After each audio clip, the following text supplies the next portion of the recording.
This video is brought to you by Blessed Be God Boutique, maker of Catholic fashionable apparel, handmade accessories, and more.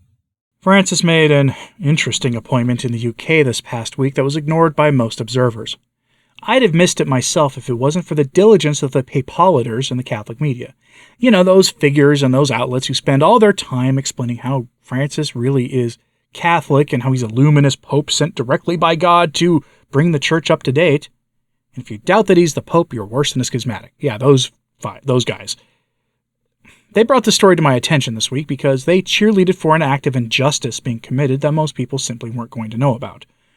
Francis removed one of his English-speaking critics from a key post in the United Kingdom. That person is Monsignor Andrew Wadsworth, a priest who has worked for more than a decade to promote and expand access to the traditional Latin Mass. He was, kicked to the curb from his official post at the International Commission for English in the Liturgy this past week and was replaced by a Francis loyalist. That happened because a couple of years ago, after Traditionis Custodes was issued, Monsignor Wadsworth kind of went off on Facebook. Now, that story broke at the same time that a diocese in America had its bishop vacancy filled by a Francis loyalist, and a sign of more dark times coming for the faithful, who are aware enough of the crisis in the church to notice the state of things. Let's start with the diocesan appointment. The story takes us to the Catholic Messenger, which is the official print publication for the Diocese of Davenport. Now, they are losing their bishop, Bishop Thomas Zinkula, who is moving to the Archdiocese of Dubuque. Now, Archbishop Zinkula is a full-throated supporter of the James Martin program. He loves him some bridge-building and dialogue sessions with those who reject the law of God on all matters of morality, and he even embraces the ideology of the flesh that has sown so much confusion in the world today. That ideology that tells us that the flesh, isn't really real, and that you can dictate the terms of reality regardless of what science and objective reality have to say on the matter, or what sacred scripture says in, say Deuteronomy chapter 22, verse 5. Go look up Deuteronomy 22:5 and see what I mean. The bishop rejects the law of God and replaced it with the false gospel of man, and he has been rewarded for it. Here he is, in his own words in an article from last year, singing the praises of this ideology of the flesh that we hear so much about today.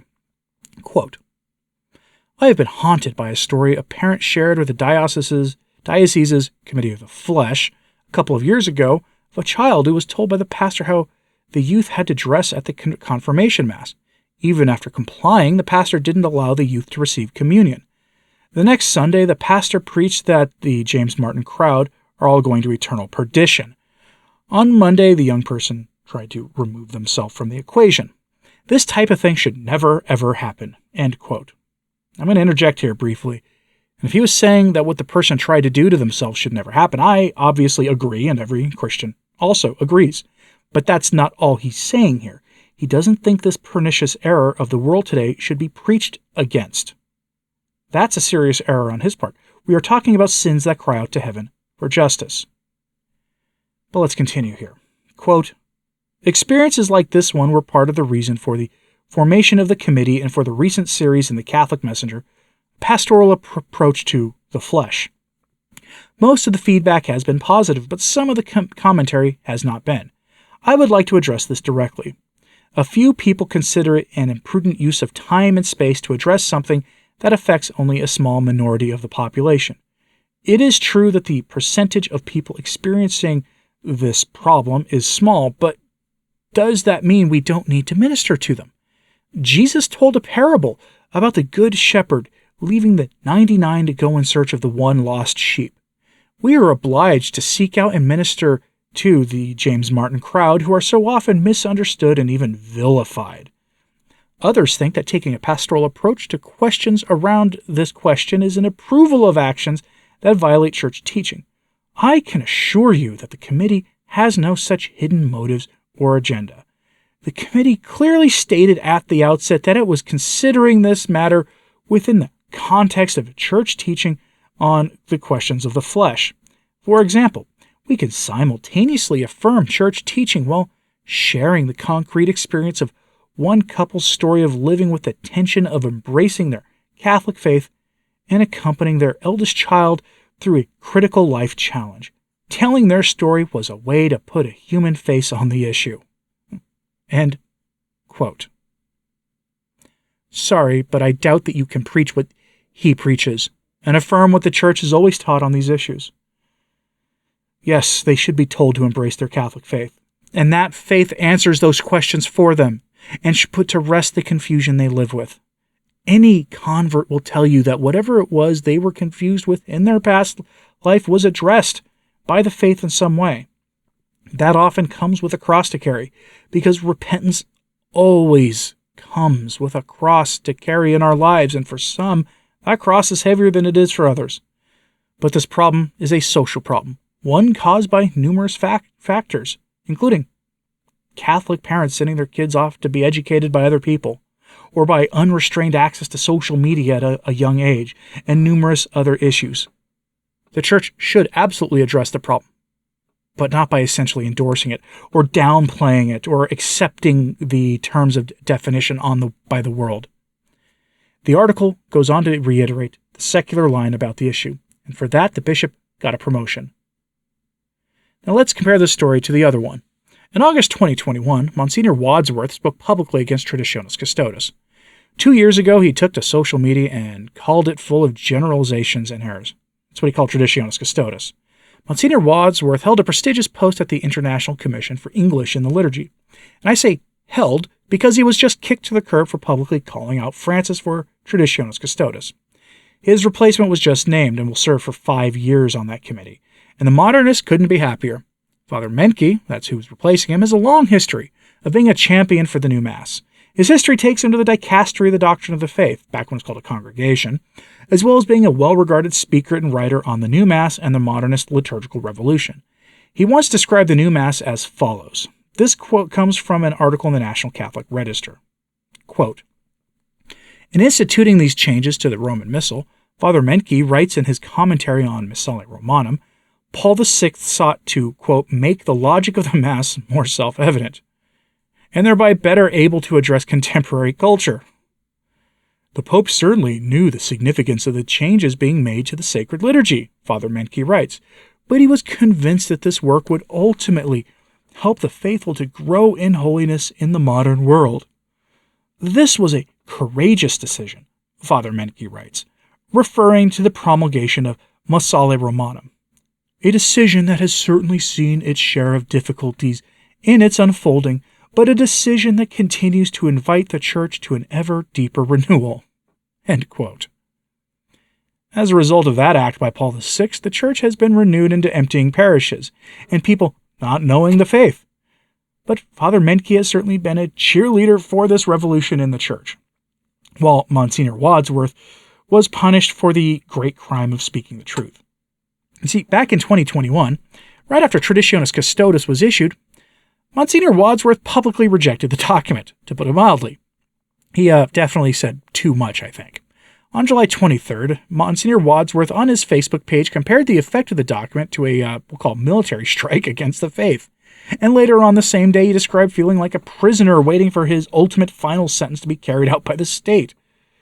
According to the modernists at the National Catholic Reporter, quote, contacted by email on August 3rd, Wadsworth told NCR, I am offering no further comment on Traditionis Custodes at this time.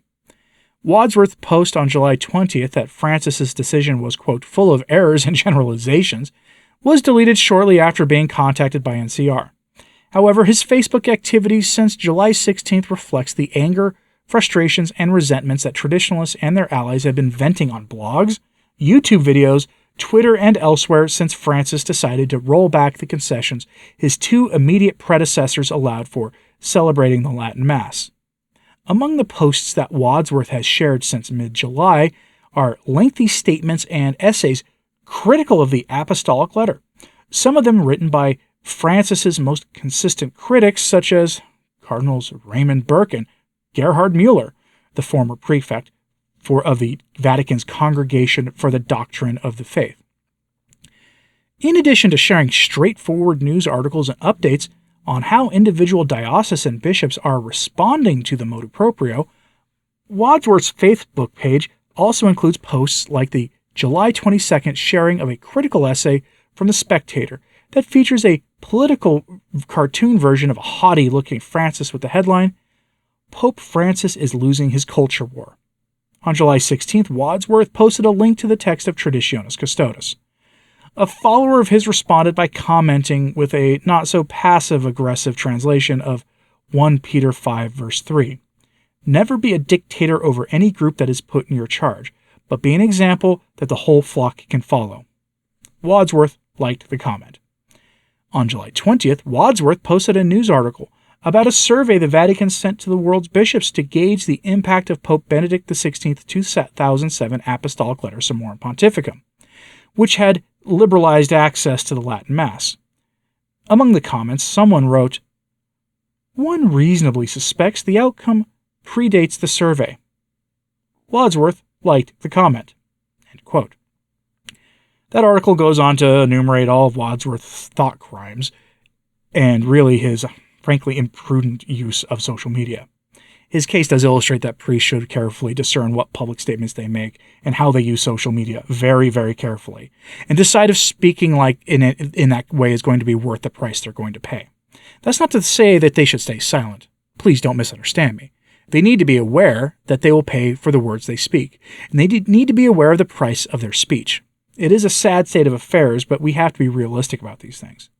Now, for his social media posts, which absolutely had to have been reported by someone to the National Catholic Reporter and to Rome directly, Monsignor Wadsworth was replaced by a full-throated supporter of the revolution in the Church, a man who will do his very best to convince everyone that this apostasy we in the Church see in the Church happening right now isn't actually happening, and that we need to just embrace the errors being pushed from the top. Now, does this dichotomy between the bishop and priest rewarded for their modernist activities make it clear what we're dealing with? Does this treatment of Monsignor Wadsworth make it obvious what's going on in the Church? Let me know in the comments section below, please. Like and subscribe if you haven't, it certainly helps. So does sharing this on social media. That helps a lot too. And as always, pray for the Church. I'm Anthony Stine. Ave Maria.